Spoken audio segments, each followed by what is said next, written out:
The time is 7:01. I'll call to order the City of Torrington Planning and Zoning Commission meeting. uh, for May 21st, 2025. Attendance is by Zoom or in person at City Hall Auditorium, Room 218, 140 Main Street, Torrington, Connecticut. Instructions for Zoom are available online at www.torringtonct.org/Zoom. There's a link there to join the meeting. You can call in at 1-646-558-8656. Meeting ID is 795-950-7035, passcode 907148. Moving on to agenda item number 2, attendance. Serving on the commission this evening remotely is Donovan Riley, Greg Persino. In person, Donna Greco, Diane Carroll, myself, Greg Mealy. Also in attendance is our city planner, Jeremy Leifert. Moving on to agenda item number 3, minutes for approval A for April 16th, 2025. Do I have a motion? Make a motion to move. So moved. I have a motion. Do I have a second? A second. Yeah, I'll make a second. Thank you. All those in favor? Opposed? So moved. I abstain. Time is 7:02. Moving on to agenda item number 3, minutes, agenda item number 4, public hearings. A, special exception number SE-25-2, location 25 Hotchkiss Place, applicant Martin Connor, AICP, on behalf of McCall Foundation, proposal group care facility for up to 12 residents. Serving on the commission this evening is Donovan Riley, Greg Persino, Donna Greco, Diane Carroll, myself, Greg Mealy. Commissioner Greco, do you have a legal notice, please? Planning and Zoning Commission has scheduled a public hearing on Wednesday, May 21st, 2025 at 7 p.m. in the City Hall Auditorium, Room 218, 140 Main Street, Torrington, Connecticut, for a special exception application SE-25-2 at 25 Hotchkiss Place by applicant Martin Connor, AICP, on behalf of McCall Foundation for a group care facility for up to 12 residents. Copies of the above-mentioned application and plans are on file in the Land Use Office, City Hall, 140 Main Street, Torrington, Connecticut. Greg Mealy, Chair, Planning and Zoning Commission, dated in Torrington, Connecticut, the 6th day and 14th day of May 2025. Thank you, Commissioner Greco. Is the applicant in attendance?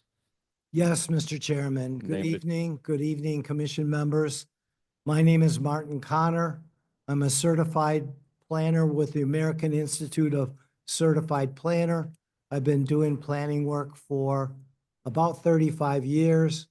22 of those years, I had the pleasure of sitting up there at that dais with you. Before we start, Mr. Chairman, we did turn in letters to show that we notified the adjacent property owners. Thank you. And we posted a sign more than 14 days in front of the property. Okay. Thank you very much. Please proceed. My application that I submitted is to allow a group care facility for up to 12 residents at 25 Hotchkiss Place. This is a property that McCall Foundation has owned for more than 20 years. And during that period of time, they have done treatment for folks that are suffering from alcohol or drug and need rehabilitation. I'm going to interrupt you just 1 minute. Certainly. For the record, Starley Arias has joined us at 7:05. Thank you. Sorry, Martin, please. So we're asking for a waiver of the full site plan requirements because we don't plan on doing any exterior renovations other than what your city planner has indicated is required to have a handicap space out near the entrance way to the building. Other than that, this property is more than double the size of the properties in the zone that's there. It's a historic home that was built, according to the tax assessor's records, back in the 1880s. And it's been well maintained by the McCall Foundation. And in fact, they have a grant to do a lot of work on the interior of the building.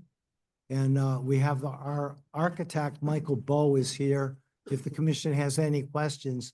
And those interior renovations are mostly for safety, sprinkler system, and just updating the building in general. And I think McCall Foundation has an excellent record of maintaining their buildings. All you have to do is look at 176 Midgeon Avenue, which they recently acquired and got approval for a similar group care facility for up to 12 residents. It's been totally rehabbed, and it's back to its original splendor from the early 1900s. I'm going to ask Joy Pendola, she's the Chief Clinical Officer, if she could come forward and just describe to you the program that they're proposing to do, if I may. Please. Joy?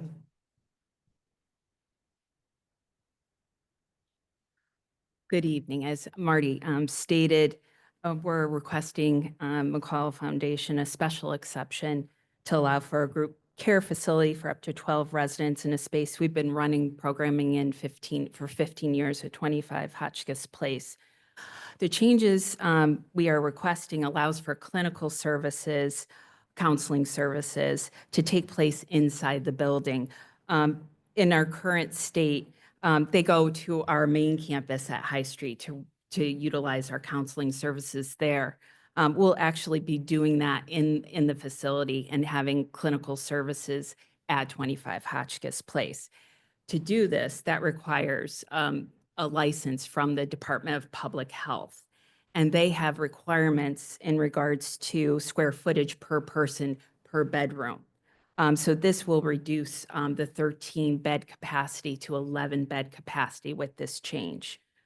There will be no changes, as Marty pointed out, to the footprint of the house. There's been 12 to 13 residents for the entire time that we've been running services there with very few incidences. In fact, our presence is often viewed by neighbors as positive. We're staffed 24/7. That means we have people awake 365 days a year, 24/7, that help survey and monitor the neighborhood. And we've been a resource to neighbors. And even, for instance, if somebody had a mental health crisis in the park, which has happened, our team is able to respond. We work as part of the community by helping with snow, leaf, and garbage removal. And we really try to be considerate neighbors within the neighborhood. The program model is the same as McCall House, which is located at 127 Midgeon Avenue. People can come and go. This is a late stage in their treatment facility programming. Most of the folks who are going to be here have already received services at higher levels of care. So now they're ready to reintegrate into the community. They're going to get jobs. They're reestablishing relationships, connecting with networks, going to appointments. But again, this program will be staffed 24/7. They'll get a lot of clinical support and peer support to build their recovery and be meaningful contributing members to the community. Regarding our nonprofit status, yes, we do not pay property taxes. However, our staff and clients patronize local businesses, restaurants. Our clients often become employed in Torrington. They identify roots in the area. They become homeowners and taxpayers. Many folks are from this area, and without these services, they'd continue to struggle with the myriad of issues that come with unaddressed mental health and substance use disorders, which certainly harms the community in its entirety. I'm happy to answer any questions. Miss, when you're saying there's staff 24/7, how many typically are in the facility? With this new program, we'll be required to have 2 staff on duty at all times, Thank you. at minimum. And what are the shifts? Hi, this is Greg Parasino. You say you survey and monitor the neighborhood. How do you do that? All I mean is that we have staff that are, awake 24/7. We have security We have to do monitoring of the grounds, interior and exterior. That's what I mean by that. Okay, so you're not implying you interact with the community, on No. the local community, okay? Correct. No. Diane, go May I ahead. ask? Yeah, please. 3 shifts? 3 shifts. How many per shift? 2? Minimum requirement of 2 per shift. Okay, so there's that's 2 cars there, right? Correct. 6 cars in a 24-hour period. Correct. They're using the driveway or are they using the street parking? They'll be using the driveway. Yep. And the people that reside there, when they are receiving the services, are there any from outside that come in on, say, for like a daily meetings or services where there's going to be extra cars or extra people? No, all the programming is going to be strictly for the up to 11 residents that are there. Okay. Yeah. And you mentioned over the 15 years, you've had a few incidents. Can you elaborate on what those incidents were? Yeah, I mean, the last police response we had was over a year ago. That was due to a questioning of a client there. They were looking for him. Otherwise, it's been, issues around, I know there was a little fender bender in the community, but there has been, we track our own incidences. And we've had minimal police activity, community activity. Most of our incidences are strictly related to the programming and not to the community or any police involvement. I didn't hear Greg too well, so excuse me if I repeat it. That's okay. But did you say that there was testing when people do go out in the community and come back in, or? That's part of the treatment Yeah, okay. program. He did not ask that question, but Okay. that is part of the program. Mhm. Typically, what's the turnover time for the residents? The average length of stay is about 3 months. It could be a little longer, it could be a little shorter. And most of The them what- have already participated in several months of treatment already. How many of the residents have automobiles or some form of travel? They Yes. wouldn't at this level of care be allowed to have vehicles. Okay.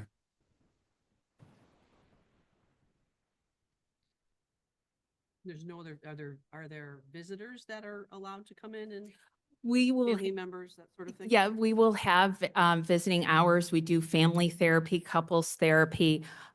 So that would likely be, on the weekends, we'd have, visiting time. But these folks actually can go out in the community. They're not restricted to the house. So it's oftentimes they're going to family, the family's not coming to the program. So if they're at Hotchkiss Place, how do they do that?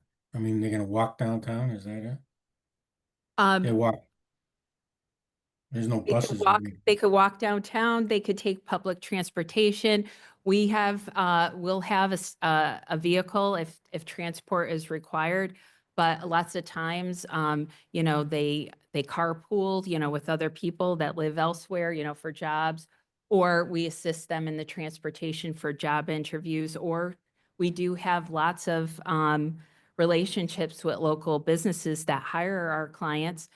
So we usually have at least a handful of employers at any given time that are very local and are in walking distance for them to work. Is there a daily curfew? Yes, they have Back to at be the- in the house by a certain date unless their hours are different. Some people, if they work at a restaurant, it's a little later, but they have to be out, sign in. And if they have a shift, they have to show us their schedule. So we do monitor that. Thank you. Any They're other also required to participate in all the treatment programming as well. Any other commissioners have any questions? at I this have a point? question. So ahead, please. initially, it was residents there? 05, is it? There's been 12 to 13 residents for the majority of the time. I think when they first opened, Yeah. there was 6 or fewer. Mhm. So it was it was classified as a single family residence. Mhm. And at some point, the program increased and as Joy had indicated, there were up to 13. Mhm.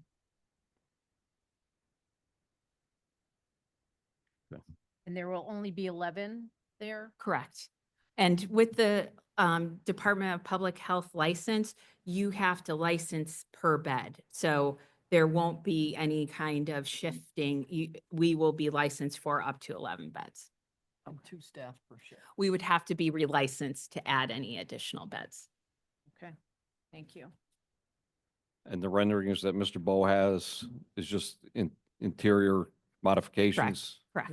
Perhaps Michael could just give a brief explanation Please. of what those changes are gonna be, and they can only happen if we can get approval for this program and the grants that'll pay for them. Just out of curiosity, why am I seeing a screen that says Dante?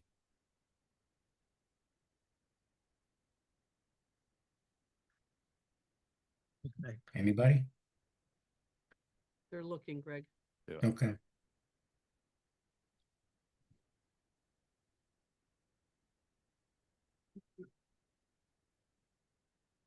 Basically, the first floor is used, this all office space.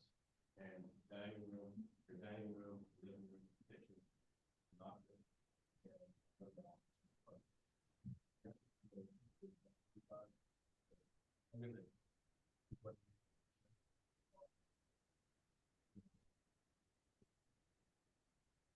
Regulate first floor, dining room.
I don't know. Is anyone else seeing what I'm seeing, which is a screen that just says Dante on it?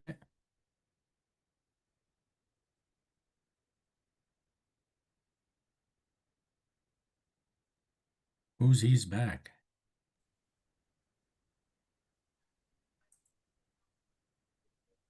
Oh, okay. Yes, I Okay. lost the feed from,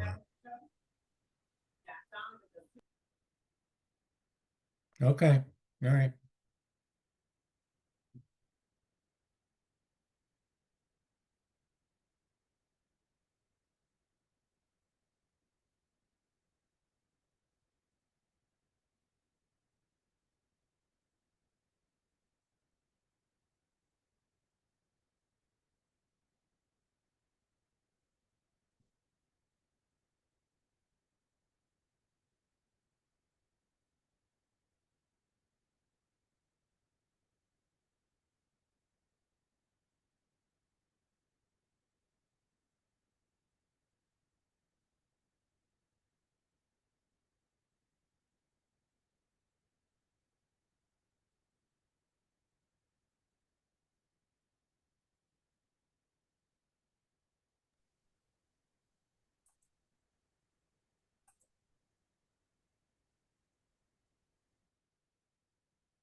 Are we supposed to be hearing something? Because right now the City of Torrington meeting host is muted.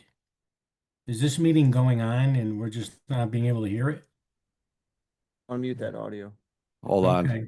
We got to unmute it, Greg. Okay, good. Can you hear it now, Greg? Yeah, I can hear it now. Okay.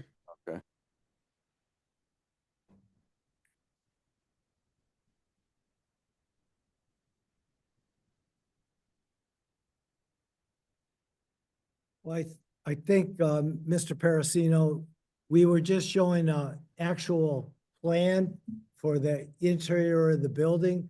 We're not changing to the exterior of the building. Mr. Bowe was just explaining, some of the interior improvements that are being made so that we can qualify for the program, the treatment program that they're getting a license from the state for. Okay, thanks, Marty.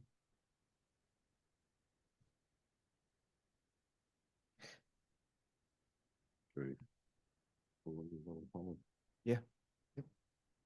I'm going to move on and go to the public. Would anyone like to speak in favor of this application? Please come forward and state your name and address for the record. That includes anyone on Zoom.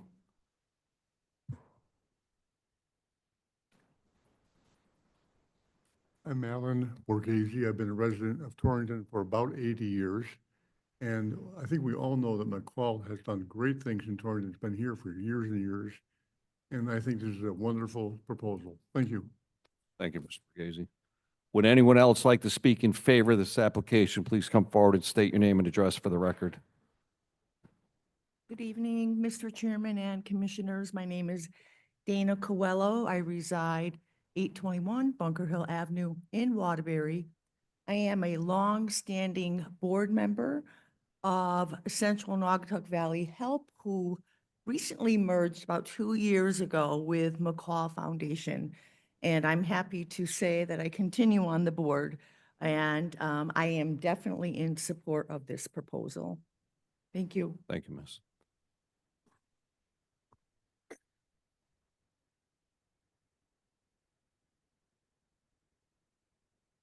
Good evening. My name is Conrad Sinkowitz. I live in Torrington, about a mile away from Hotchkiss House. I'm also employed by McCall. I've been working at Hotchkiss House for 4 years now. We have a very tight neighborhood there on Hotchkiss Place. If you're familiar with it, Hotchkiss is an L-shaped street that then connects with Lake Avenue. We have a terrific neighborhood group that sends out emails about once a month, just communicating what's going on in the neighborhood. And I feel very strongly as a person who lives in Torrington that we have a good, strong program available for people in the community. I'm proud to work for Torrington. I'm proud to work for McCall, and I'm proud to live in Torrington where we have programs like this that can help people. Thank you. Thank you, sir.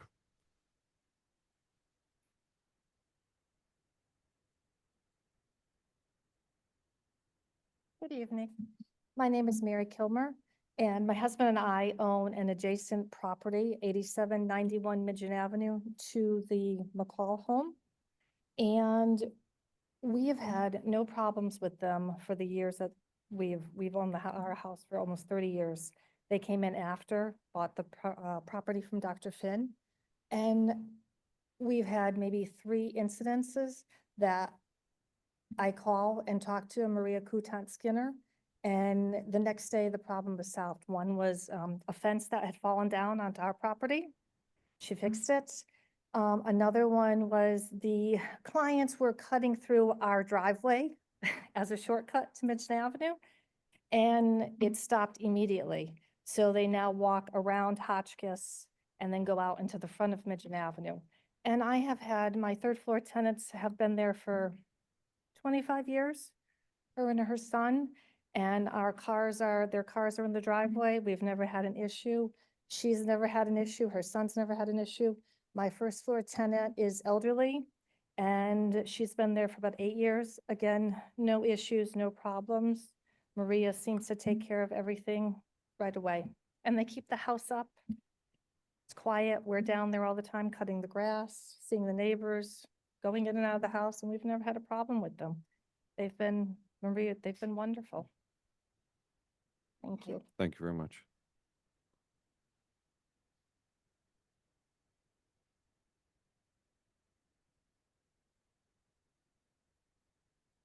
I truly didn't expect to be here today, because I was here for a different reason. But I'd like to speak as foreign advocates of mental health. Health. Name and address for the record, sir, please. Kevin Kaminsky, Address, pardon me, your address. 335 Stubb Hollow Road, New Hartford. Thank you very much, sir. Please continue. I just want to express my need to advocate for helping mental health patients. I've been a mental health patient now for over 25 years. I've been misdiagnosed a number of times. I'm still trying to find a medication that works. It's a difficult road. And I take my hat off for anyone that tries to help. Thank you very much, sir.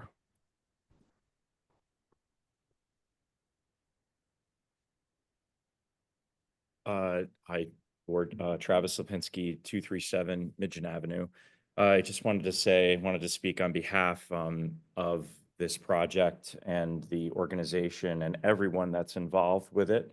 I came here tonight because I heard some murmur that they were going to be paving over the whole front yard and it was going to become a parking lot for the group home and et cetera, et cetera. So I had read what they were applying for and listening to the explanations, and am in complete support.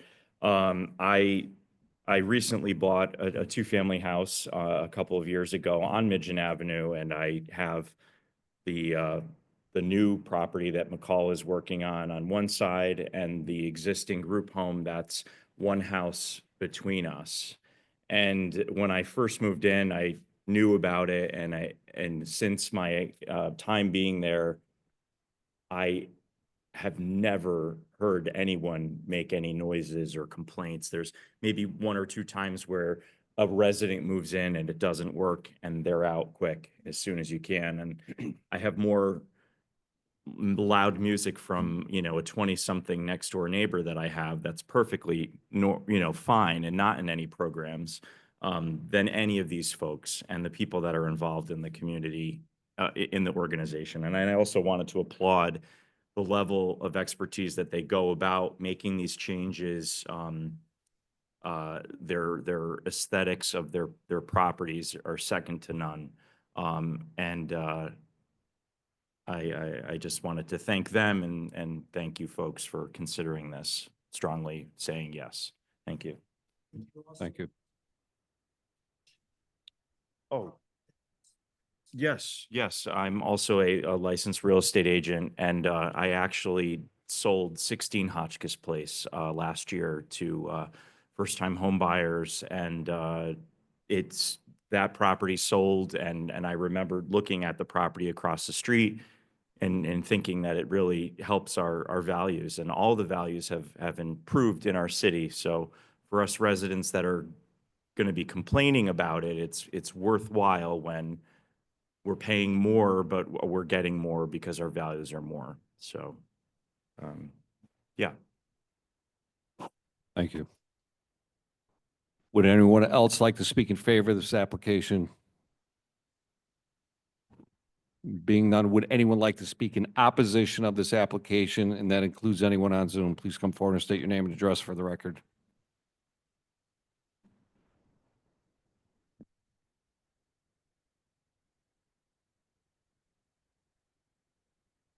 My name is Jim Fabriello, and I live at 49 Hotchkiss Place, which is a small neighborhood with neighbors that talk to and work with other people residing. The request for expansion at McCall's house will put unwanted stress upon us. One example is in the past few months, the arrival of police vehicles at all hours of the day and night. Most of the stops are at the McCall house. Don't know why they came, but it has to be serious. Another point of the McCall House expansion is the area for parking. There's very little room for parking on the property unless they have plans to tear up the lawn. Parking on the wrong side of the road is common as well, and it's not going to stop. We also have a park off Hotchkiss Place that gets visitors from several McCall houses. They usually come down in groups, very polite and courteous, and they do enjoy the park, and we love to see them. But we do have some that yell out constant profanity, and they have to be kicked out. Not to forget, they throw their trash and cigarette butts on the ground. Finally, putting a halfway house in a quiet, clean neighborhood is not the best idea.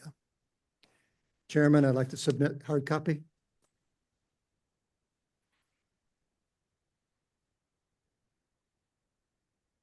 Thank you, sir.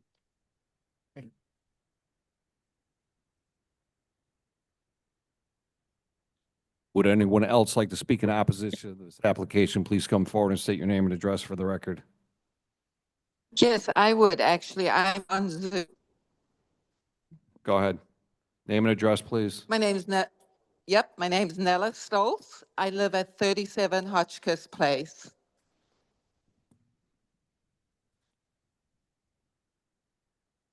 Okay. So I bought my house 2005 when Dr. Finn was still in the house next to me. I was completely unaware that this house would eventually be turned into a halfway house. Since I've lived there, I've had many awful, awful experiences, including having one of their residents stand at the window and stare into my daughter, teenage daughter, and my room, to the point where we no longer keep our curtains open, and we've had to have our tree overgrow to have some privacy. When my kids were growing up, we used to have constant swearing and inappropriate language where I've had to go over and ask multiple times for people to stop swearing. I've had visitors block my parking, my driveway, and when I've gone up and asked them very nicely to move or not go up the wrong way and almost hit us, they've been rude and aggressive. And when I've gone to the Hotchkiss people and said, can somebody talk to your visitors? I've been told it's not their problem because they're not on their property. I have had inappropriate letters that were their 14-year-old daughter, which was not correct. It was somebody that was writing really inappropriate letters. I have had the experience of watching one of the neighborhood teenagers get involved with a Hotchkiss House resident who eventually left the program, who then proceeded to get her addicted to drugs. He also sold drugs on our street in front of her child and my children. And she ended up dying from an overdose and leaving a child without a mother. I am not sure that that would have been the outcome had she not met him while he was at Hotchkiss House. These are only a few of the issues. There's also been multiple sex offenders in the neighborhood. This is a neighborhood with young girls, lots of single women, and teenagers. At one point between the two houses, there were 7 sex offenders. I am single. I live at home. I have 2 teenage girls. I don't always feel safe. I don't know who's coming and going from our neighborhood. I can't open my curtains because I don't know who's going to try and look into it. I've sat on my front porch and watched the Department of Corrections drive up and take and drop people off. It does not make me feel secure. And I want everybody to think of how they would feel living next to a house with that kind of activity. It's a small neighborhood. It's a neighborhood I bought a house in to raise my children and to be safe in. And I'd like you to consider saying no to this and keeping our neighborhood safe for our children, comfortable for the people that have lived there many, many, many years.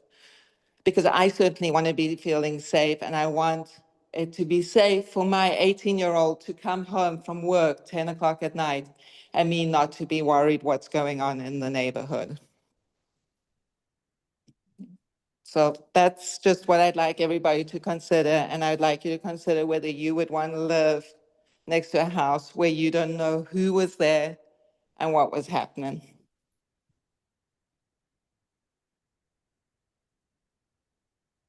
Thank you, ma'am. Would anyone else like to speak in opposition of this application? Please come forward. Yes, state your I name and would. address. Okay, Hi, Wood. It's Marilyn Relva Papson. Can you hear me? yes, sir. Continue. I just want to say that I'm definitely in opposition. I've submitted written reports. My husband was supposed to be there this evening, but he can't. And Jim Fabriello is going to read his statement. But some of the things that they're telling you, there's only supposed to be 8 people in that house, and there's far more. So they're out of compliance. Everything everyone is saying is true when you live here. And I'm sorry if I'm emotional, but I have been through this so many times. Our main concern, especially, is the traffic and the parking, and the fire cannot get through. So, and I've stated all that before, but I want to be sure you knew that I was certainly in opposition. And I hope and pray that you will find favor for the owners on Hotchkiss Place. Thank you very much for hearing me. Thank you. Next. We're going live in the audience this time, please. Hi there. Thank you for listening to us. I'm Linda McMillan. I'm at 38 Hotchkiss Place. I'm across the street from the facility. And there's been incidents like we've heard that there's traffic coming and going all day from these people getting picked up and dropped off from jobs. Sometimes loud music at 1 a.m. I've had, and the incidents I state in my letter, which I'll leave with you guys, are all captured on Ring camera. I can send them to you if you need them, but I've had people dropping off, drive onto my side of the street, which is no parking, to drop off someone, and they drove almost 2 feet onto the property, leaving deep ruts that I had to fix. There was another time when I was in my home, I backed into my driveway because I'm going to interrupt you 1 minute, Yes. miss. People on Zoom, please shut off your background noise. Please, it's interrupting to the people that are present. Thank you. Please continue, miss. Thank you. Sorry. I back into my driveway because early when I moved into the neighborhood, and I get it. I come from behind a hedge, so I understand that it's the visibility. I hate your computer. I hope that's okay. The visibility isn't great. So I had 2 very close calls backing out into the road with people that eventually pulled over to drop someone off at Hotchkiss. So I started, fine, I just back in. It's easier for me, it's easier for them. I can see when I'm pulling out and stop when I come from behind the hedge.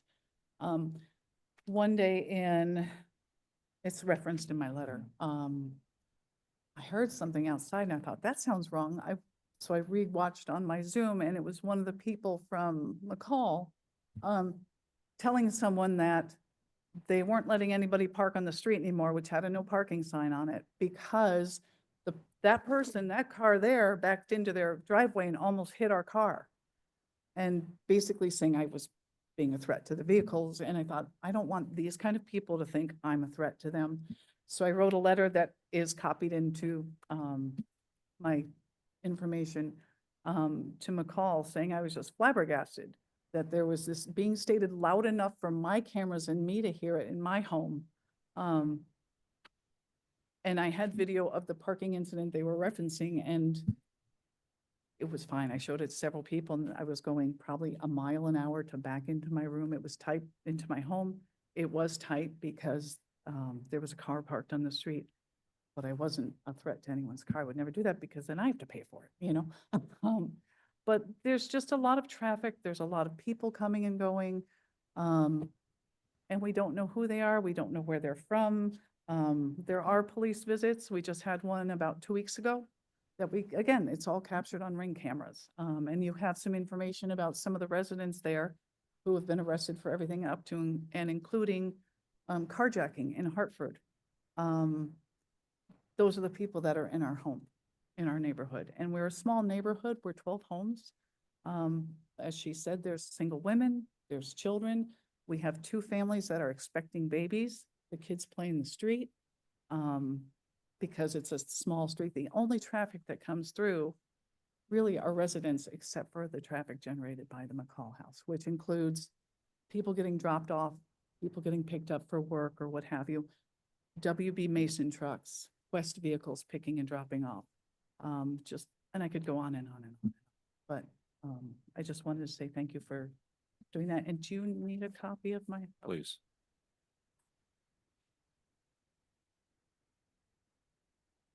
Okay, so you've touched upon pretty much everything in here. Thank you, miss. Would anyone else like to speak in opposition of this application? Please come forward and state your name and address for the record.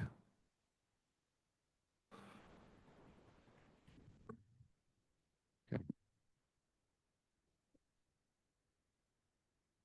Martin, do you have anything to summarize here? You know, I guess the feedback has been that there is issues on site that apparently have taken place. Is there any log, so to speak, complaint log or anything like that that's at the facility? My understanding is that there have been no violations from zoning. The police department has reviewed this application, police traffic unit. They had no comments. The fire department has reviewed the proposal. They've had no comments. Clearly, it's been a treatment facility for 20 years. We have heard that there have been some issues. There's issues with, neighbors in any neighborhood that you go to. The thing that's unique about this is how responsive McCall Foundation is to any neighbor complaints. You heard testimony about problems, and you heard how once Maria Houghton Skinner heard about a problem, how she got right on it and resolved it. I think that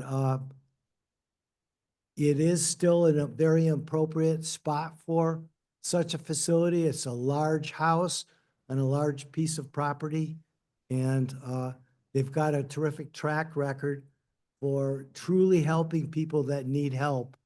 And we certainly have issues in this country with mental health, alcohol and drug treatment, and they, in my opinion, are the proper people to be dealing with it. And we think this is a spot where it can be done effectively.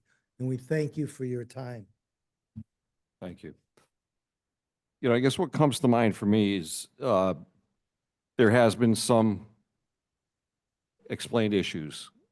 I guess the chain of command, is it in place that these neighbors know if there's an issue, call XYZ number, contact XYZ person? That may be prudent to put in place along the way, so there's some communication taking place here. Yes, and, Maria sent the letter as our CEO. People have contacted her, but we can absolutely follow up with the neighbors and give the contact information of the director of the program if they have any service, issues with the service, and, report that to her directly. I want to also talk about just some of the issues that the neighbors brought up. We track every incident in our facilities. So if there's an issue with medication, if there's an issue with an injury, if there's an police responsiveness, if, a community issue, everything has to be reported, and we track this and we follow up and see if there's any corrective action that needs to be taken. So when I said there hasn't been a police response to the program related to a client, that has not happened for a year. So if police are around, it could be other circumstances. It wasn't in direct response to our client. So I did want to make that clear. Also, there's the impression that this is an expansion. It is not. We're actually decreasing the amount of beds at this program, and it's a different program. Folks will not be coming from the Department of Corrections. They will be coming from other treatment facilities. And this has a higher level of clinical oversight and staff oversight. So it's actually a different program that has more support internally and more monitoring with a different referral base. So I wanted to clarify that as well. Thank you. Yeah. I have a letter that was written. I'm going to read it into to the record. It's the Planning and Zoning Commission, City of Torrington via email, referencing requested 3.1 exception and 11-bed expansion at McCall's house at 25 Hotchkiss Place, May 8th, 2025. I am writing to the commission in opposition of this or any expansion to this property. I am homebound and 80 years old and cannot physically attend the scheduled hearing, so I want my request on record. I will try to connect to the hearing via Zoom. I have lived at my address for 55 years and have through the years encountered a number of issues with living near halfway houses. I am sure this will be scattered because it is difficult to keep on track when there is so much involved. Of course, there are personal feelings, but there are many issues of concern for any changes to property on this street and its effect on the neighborhood. Along with this, I am attaching many newspaper articles, letters, emails, and more because we on this street went through this more times than I care to remember with the McCall Midgeon House and the greenhouse on the corner of Midgeon/Hotchkiss and even Driscoll's Mortuary. Thankfully, each time we were viewed favorably due to the size of the street and the few houses involved and the genuine concerns of all our residents. The reason for that is there are serious safety concerns with traffic and the safety of all. I contacted the department on the letter that was received by our neighbor to ask some questions. I wanted to know about notifications to neighbors. I was told only those adjacent to the property would get notice, not people across the street, just adjacent. I asked about a time frame for when the sign was to be posted and was told there was no time frame, but it had to be before the hearing. Much to my surprise, before the end of the day, just hours after my calls, which were before noon, the sign appeared on the property by 3 p.m. In addition, I located the link for the rules and regulations on the city's web page and discovered there that there is a time frame for the signage which says at least 10 days prior. Of course, I wondered if a call was made to McCall's because it was very odd that after my call, the sign appears within hours. I had my husband take a picture of the sign so I could see it, and another neighbor also took a picture and sent that to me. I could see who took out the application, and the name Martin Connor sounded so familiar to me that I did a search of Martin Connor in the city of Torrington. Sure enough, an article in the local newspaper announcing Martin Connor's retirement from the city. I could only assume that he went that he went to work for McCall's. I could be wrong, but it sure seems odd that the above all took place. Amazingly, when I went to search for other issues that happened with the Midgeon House, much of the old information included from the last time McCall wanted to make changes have Martin Connor's name on them in his capacity as a city employee. They are all in this packet. Even stranger yet, I kept asking what was the exception for and was given no clear answer. I asked if they were going to be adding rooms, were they going to add on the attic, and I was told the application wasn't clear. Wouldn't one think that the work to be done would be spelled out? Parking was mentioned, so I asked about that because parking and traffic on the street is a huge concern. I wasn't exactly clear, but they mentioned need for several spaces for parking at the property. That would be used in the garage, 2 in front of that, and a handicap spot was requested. It is hard to even comprehend how that would or could possibly work out. All our driveways are narrow and short, and most don't even have garages, and when you have 2 or 3 cars and one is behind the other, it is annoying as heck to have to shuffle cars around to let someone in or out.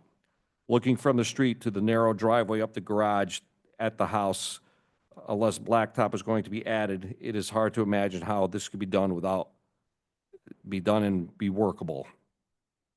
I'm still not sure how it is that I couldn't be told what the special exception was for and just and that just seems hard to believe. I know when we had to get one for my house, we had to say it was to add on a room, the size, et cetera, so it doesn't seem right that there was no clear response. Another neighbor, Jim Fabriello, went directly to the office at City Hall, and he was told pretty much the same thing. It's just truly odd that the plans are not available, just what is being asked for. Another odd event some time ago, a newspaper article noting that the McCall Foundation was given a huge grant, and it noted in the article that there were going to be changes to the Hotchkiss House.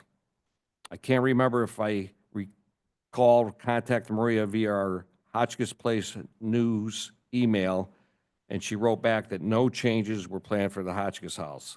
Foolishly, I let the rest,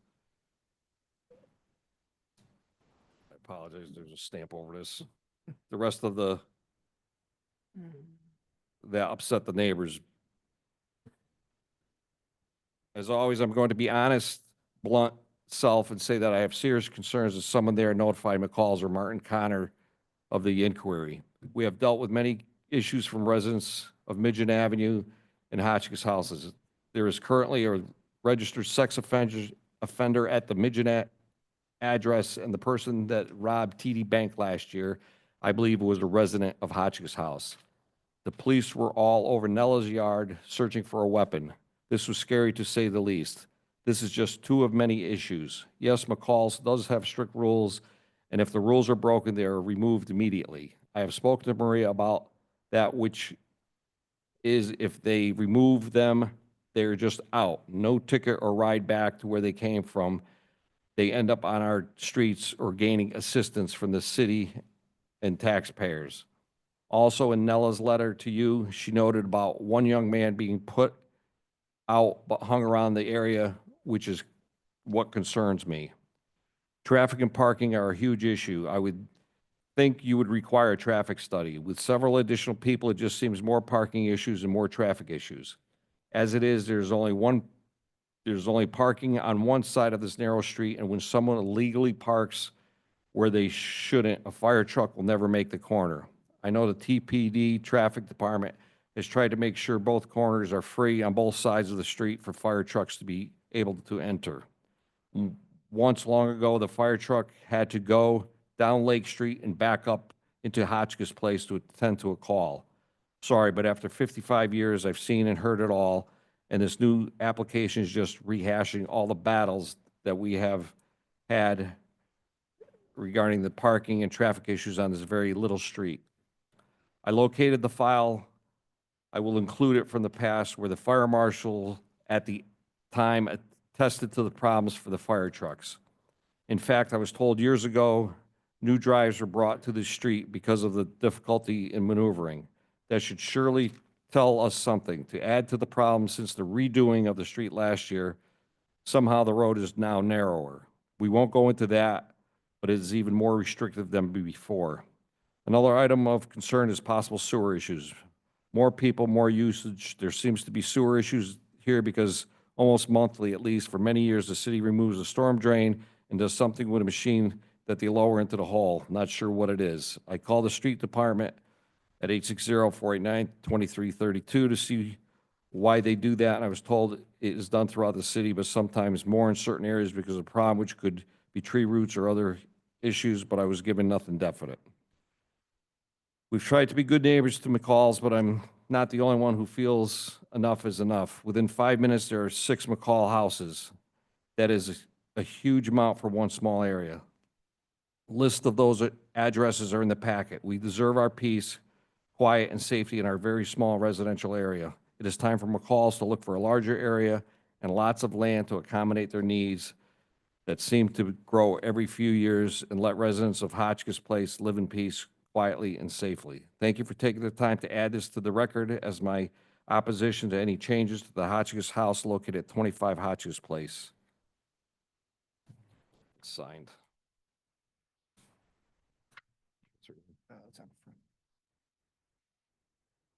And this is from Marilyn Relva Papkun.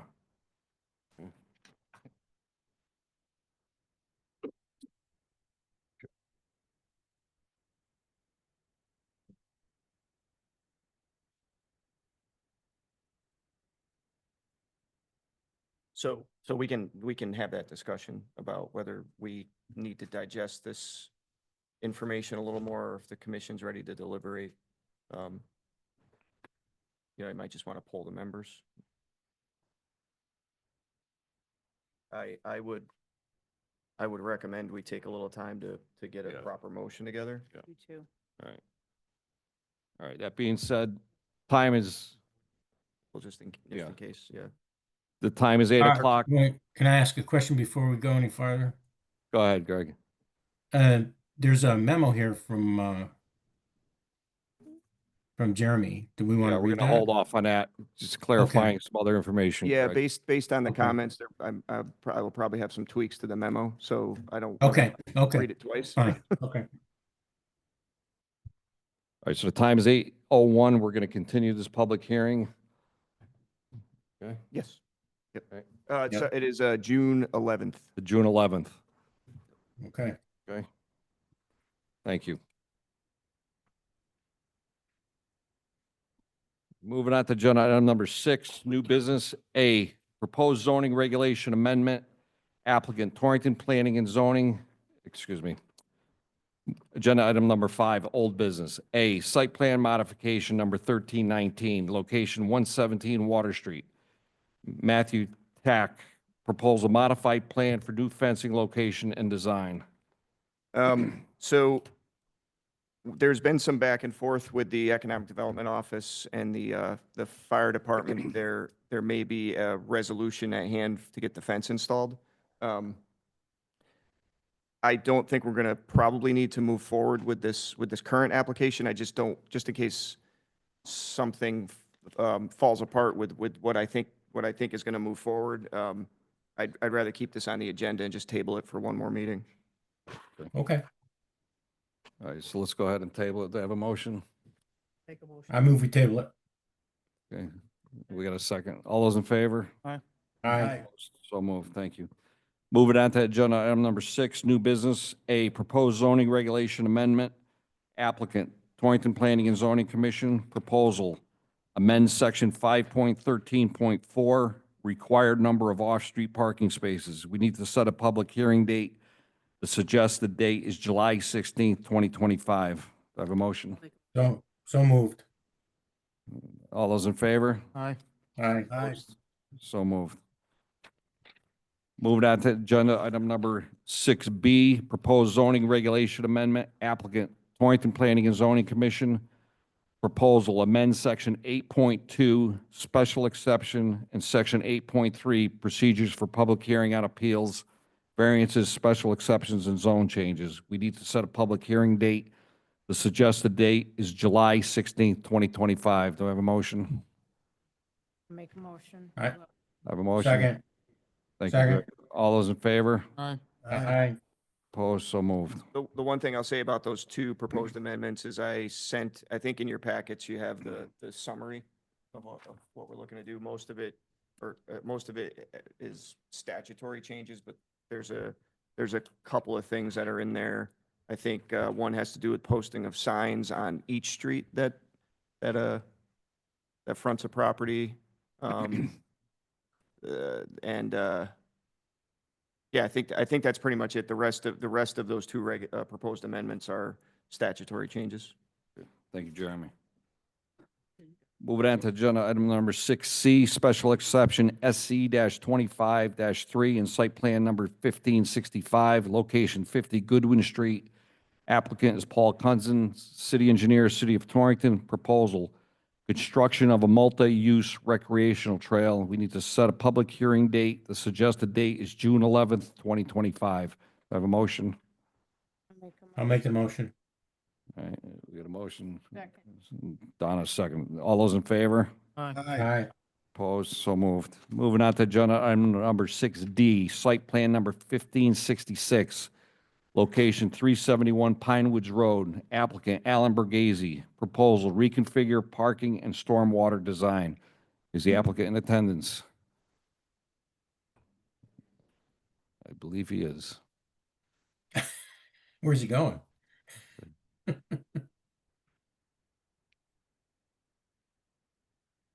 There you go. Alan, just bring it closer to the podium so we get the microphone, please. Thank you. Appreciate it.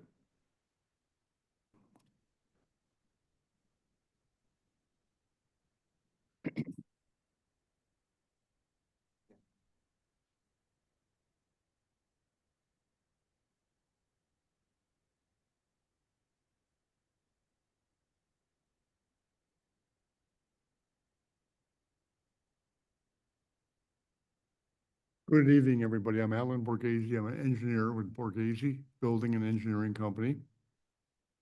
And I'm here tonight to represent New Hope Baptist Church. And it's on, not Winston Road, wrong place. There we go. It's on Torringford Street, 371 Torringford Street. And this is an interesting thing that you people have been here for a while. This was the Cornucopia successful restaurant banquet facility in Torrington for years. And the business changed. And this new user, New Hope Baptist Church, took over. And to be very candid with you, I don't know a lot about them, but I found out that they were amazing. They moved into this area from another location, and they've been growing tremendously. What we're here to present is a new parking layout that will, number one, enhance the parking for the facility and look spectacularly better for the community. I did my usual thing, and I took my magic marker and I colored the Stay in the drawing. lines this time.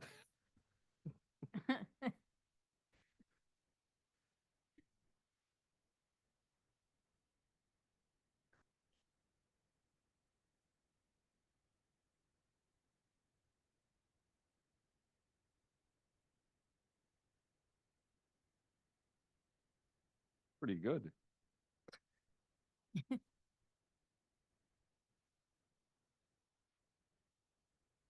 Which all those here know is kind of my trademark. I've been doing this for 30 years for this commission.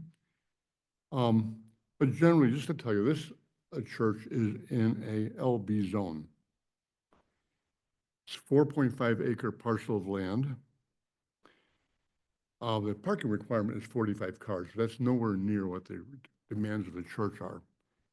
On this new plan, there's 135 parking places, plus in the upper left being northwest, there's a future 34 parking places.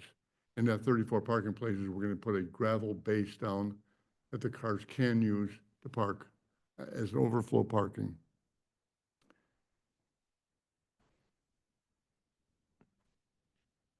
The existing pavement is in poor condition and it doesn't function well. It is broken up, but even beyond that, the layout and the arrangement of entrances, exits to the road, and the traffic flow within the area is not good. Even worse, the landscaping almost doesn't exist. It's one big open parking area. They hired a landscape architect, Robert Stevens, who I think did an excellent job. And he did an excellent job beyond what a landscape architect does. He actually laid out the drainage, did an excellent job on that. And he did 95% of the drainage is using the existing piping that's already in place.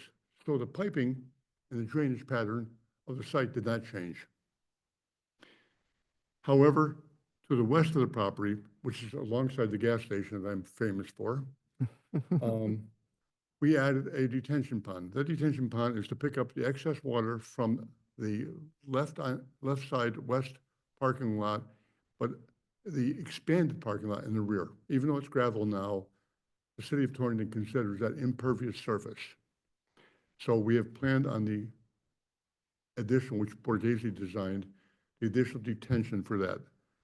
That is only the only new drainage that's being proposed in this lot. And that drainage connects to the existing catch basin that is on Pine Woods Road. So just for the people that are remote, it's just that large, those three large black dash lines is the new. Say it again, please. So those three large black dashed lines are the new. No, that is the new. Yeah. piping. That is Yeah, correct. just I'm for the sorry. people I remote. should have made it clear, Yeah. Jeremy.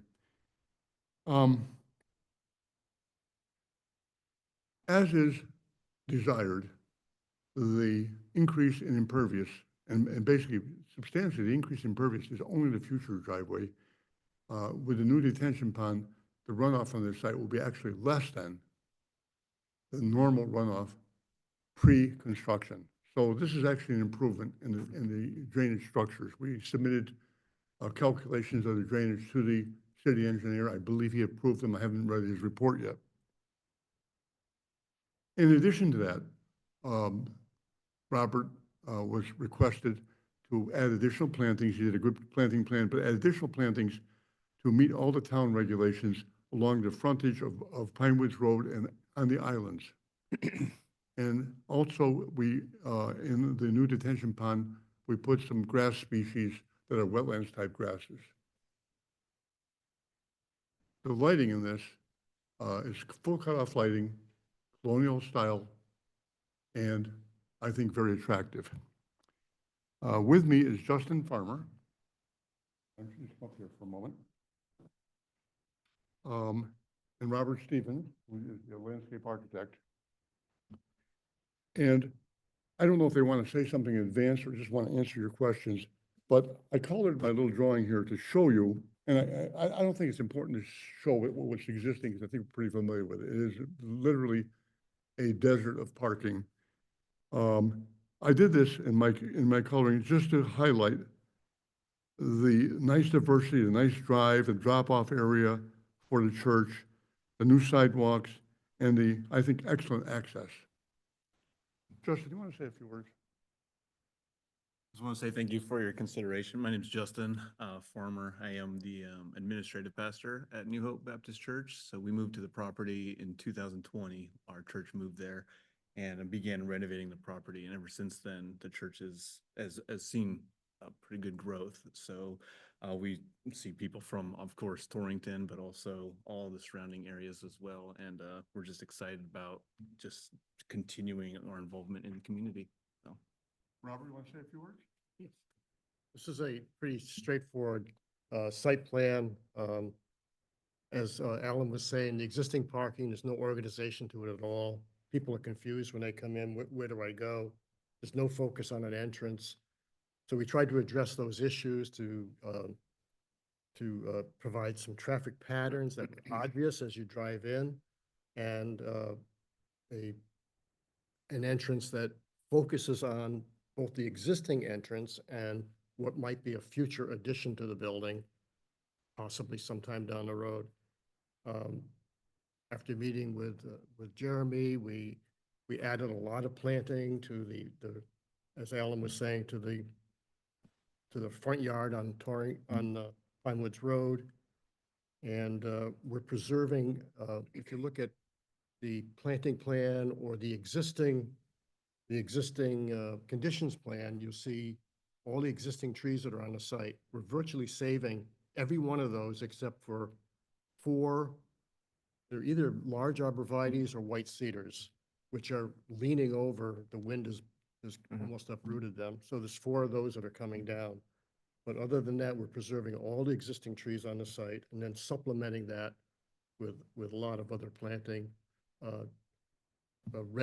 Red maples, the sunset red maple, it's a beautiful maple tree, is going to be the parking lot landscaping. And then along the road, we have a very narrow front yard, but we're putting a lot of planting in it. And the regulations call for trees to be planted there. We have the power line runs along there. So what we selected is the Sergeant crabapple, which generally grows 8 feet high. Rarely they'll get to 12 feet high, but even at that, that's not going to get up anywhere near the wires. Supplemented the trees with groupings of plants. All the plants are on the Connecticut. The Yukon did a study for DEEP and came up with a list of the native plants for Connecticut. And every plant that I've specified is on that list. Be glad to answer any questions you would have. I just have a quick one. So the upper, I don't know what the direction is, but the upper left corner, where that tree line is, that's where you're removing those few that you mentioned? Right in there, yeah. that where they're being removed? That's actually just brush. Oh, it's just brush. No trees Okay. in there. All right. Alan, you have turning radius for fire apparatus coming in here? The radiuses, I have not personally checked them out. My staff did. I tell you what I could do for you, Greg. It's an excellent question. We'll re-verify that. Okay. If it doesn't meet the fire apparatus, we will adjust it Modify it, properly. okay. Thank you for bringing that up. That was a question that came up on an early meeting with Jeremy. Okay. And we checked it in our office and it was a little tight and it was caused by, we had a boulevard entrance Mhm. and that was creating the problem. So it was a 3-foot wide boulevard. We took that out and the turning radius is working now.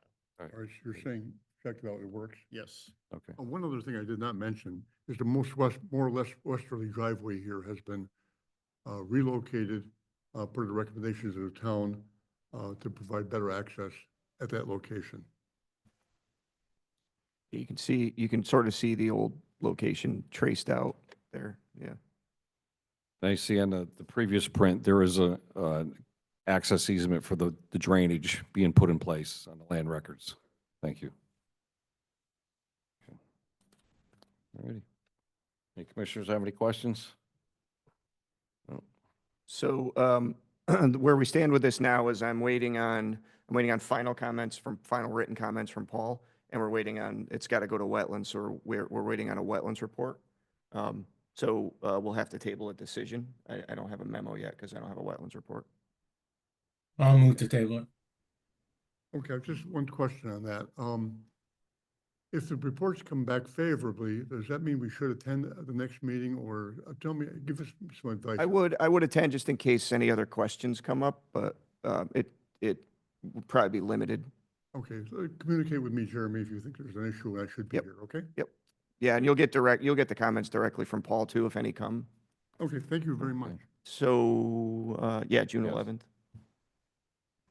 All right, so we're gonna need a motion to table this to June 11th.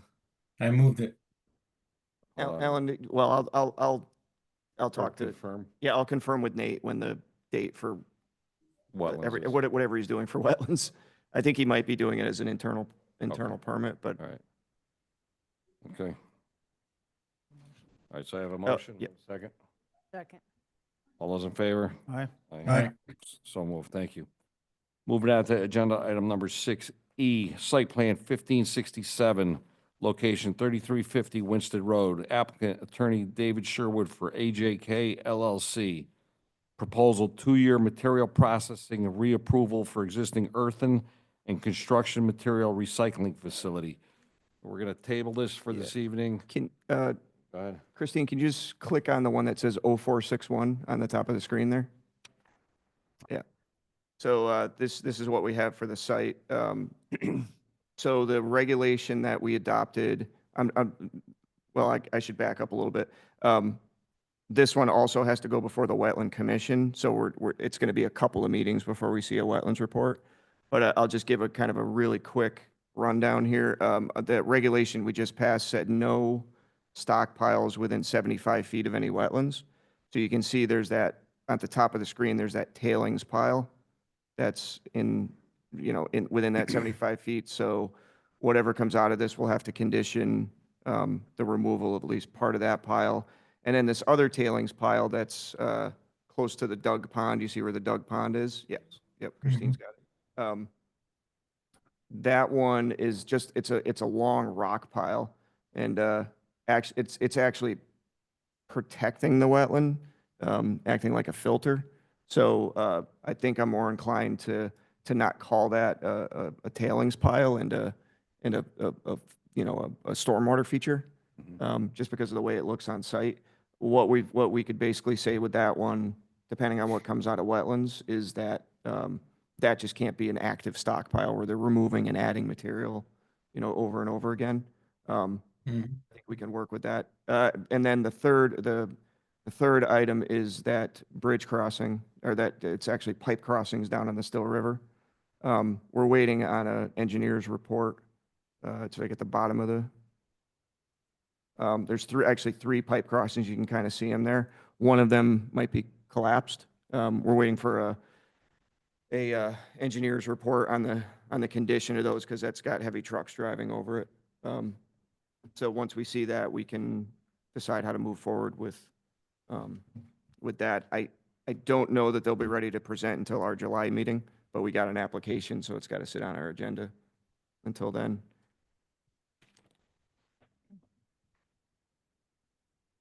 Okay, very good. All right, so I'll entertain a motion to table this. I'll make a motion. Second. All those in favor? Aye. All right, well, to be determined. It'll get continued to the next meeting, but we'll probably have it continued again. Yep. So Or moved. tabled, I mean. All right, moving on to agenda item number 7, correspondence. A, zoning and blight violation update. I believe Christine sent us that via email. Mhm. Update too. Anybody- B, go Anybody ahead. has any questions? Otherwise, I think we'll have Nate in per usual. He'll, well, we'll see, we'll see how busy the July meeting looks, but usually Nate comes in for the July meeting for an in-person, presentation to the commission, so. If Okay. it looks like July's meeting is going to be super busy, maybe we'll have him come into the second June meeting. Looks like we're already scheduling some public hearings out for July. Mhm. All right, 7B, discussion, West Hill Solar Project and Connecticut Siting Council hearing notice. Yeah, we got, we did get notice of the submission of the application. There is some dates for hearings on the 29th, I believe, and then in the first week of June. I think from our standpoint, and I actually didn't have a draft ready tonight, but I think out of our discussions, the only thing I really heard of concern was the overhead wires, because we had Sam Valone in a while back, a couple of meetings ago, presenting the project. There was a long line of telephone poles that were going right down that access road. What I took out of that is one of our recommendations would be to look into burying those wires, all their electrical. And number 2 was we didn't feel like there was enough vegetative screening in front of the entry fence that you could still see from West Hill. So not having jurisdiction, I think those are probably the 2 main recommendations we can make. It's fairly well screened from the street otherwise. But I mean, there's some other actions that city council may take on the project overall, but sort of for within our own lane, we don't as a planning and zoning commission, we don't have jurisdiction on these, but this particular company is really receptive to some changes that we ask for. They made some changes on buffering between the condos on the Lover's Lane project. So I'll come up with some final language that we really should get in before probably the end of next week, so I can just bounce that to everyone and just see if anybody's got anything to add or any comments or anything for the. And have you read recently, and also that's been in the news, where towns are starting to push back at the state level? Yeah. They're getting extremely annoyed with the fact that they have no say Right. over the siting council. So one bill that keeps getting introduced, and I'm not sure how it's moving this year, was to have one non-voting member from the community I saw that. sit in on the council hearings, but that didn't advance last year, and I'm not sure what the status is this year. The likelihood of it being what is that? I mean, really, you've got a non-powered, non-voting, active member. What good is that? I'm just saying, I think the towns that are beginning to feel the pressure, because some of these towns, I don't remember which one it was, but they were inundated with arrays. There's like 3 or 4 projects that all popped on them, and they feel like they're disproportionately been singled out from a siting point of view. Yeah. I mean, I just I don't know if are we joining the push to get some of the control back? Well, I know the mayor's office has been in touch with our reps. Yeah. So I'd have to ask her what her exact conversations were, but I mean, obviously, through the planning office, we'd be in favor of any statutory changes that give us a little more say in our own community. Yeah. The only reason I say that is I know Lamont is not for it. He's not at all supportive of towns gaining any power back. He wants to expand the energy of Connecticut, and he believes that that's the paramount sort of goal. Well, But and on the flip side, if you're devil's advocate here, it's this has to go somewhere. It's going to be in somebody's backyard. So I don't know how you I don't know how you do this, right? But well, I think the maybe it's problem is that, proportional, like you oh, said. yeah, I mean, I know, I get the problem. A lot of times when we were citing cell towers, it was problematic because towns were being sort of difficult to the point of restricting the ability to expand the service. Well, And that's at least probably, yeah, at least when you're looking at cell phones, you're talking coverage, right? So you're just trying to fill holes. There's that's right. I don't know if there's any rhyme or reason to where outside of sun exposure to where you put Yeah. They could be concentrated in one area and not in another. Yeah. I mean, it goes like anything else, unless if you're not sitting next to it, you don't live next to it, it doesn't bother you. Right. But if you're living next to a solar array, it could be annoying. So, But I mean, one proportional. of the women that was talking about it, and she was standing there, and the noise coming off of the solar panels was pretty amazing. And she said we have to listen to this every day, so Yeah. it's a constant hum. Anyway, just the point of interest. That's all. Yeah, and I'm trying to follow the statute and have our say at the same time. And they're Yeah. like I said, this particular company is receptive, but that doesn't mean they all are. Right. Correct. It's been the way. Yeah.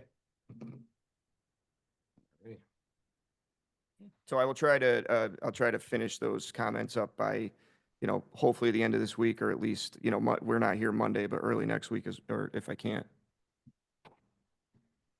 Okay. Thank you, Jeremy. All right, moving on to agenda item number 7C, Town of Harrington hearing notice, regulation amendment, caretaker dwellings. Yeah, they're proposing, it's a bit of a strange regulation, but they're proposing caretaker dwellings on industrial properties. I don't know. I think it's coming from, I can't even remember their names. They're right off Bogue Road. Supreme. Yeah. I think they introduced it, so they must want somebody watching their property. What's a Somebody lives on the property so they can keep an eye on things. Oh. Yeah. But they're apparently don't have it in their regulations now, so they're trying to add it. Oh. It happens often with like farm properties, large farm properties and things. Never heard of it. But yeah. When they're saying caretaker dwellings, like plural on one lot? Or just in No, general? I think it's just the way I put it in the. Okay. Oh, wait a minute. I have it, nope, underneath everything. Yep. Thank you.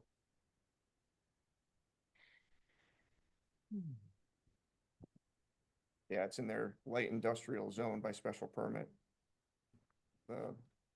Yeah, basically it's like establishing an accessory apartment, but it's not accessory to any other, not to a residential use, but to an industrial use. So they have similar regulations as we do for like the size of our ADUs, but it's accessory to an industrial use rather than a residential one. Alrighty. Moving on to agenda item number 7D, Town of Winchester hearing notice, regulation amendment, cannabis establishments. Thought everybody would get a kick out of this one because it looks like they borrowed pretty heavily from us. But yeah, so it sounds a lot like our regulation with a few tweaks for Winchester. So share and share alike. You did a good I job. I borrow from a lot of people too, so. Of course. Yeah. Ready. Time is 8:30. Moving on to agenda item number 8, adjournment. Motion. I move we adjourn. Second. All those in favor? Aye. Opposed? See you, So moved. everybody.